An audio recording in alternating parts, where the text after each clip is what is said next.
இவன் ஒரு கட்டத்துக்கு மேல என்ன பண்ணா, அந்நிய பெண்களை விரும்பி அந்நிய பெண்கள் மீது ஆசை வைத்து அந்த பெண்களை எல்லாம் திருமணம் செய்து கொள்கிறான். 1 ராஜாக்கள் 11ஆம் அதிகாரத்துல அவன் எத்தனை பெண்களை திருமணம் செஞ்சிருக்கான் அப்படின்னு சொல்லி அதுல கொடுக்கப்பட்டிருக்கிறது.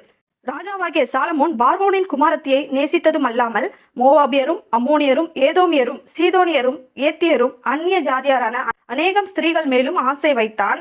கர்த்தர் இஸ்ரவேல் புத்திரரை நோக்கி, நீங்கள் அவர்கள் அண்டைக்கும் அவர்கள் உங்கள் அண்டைக்கும் பிரவேசிக்கலாகாது.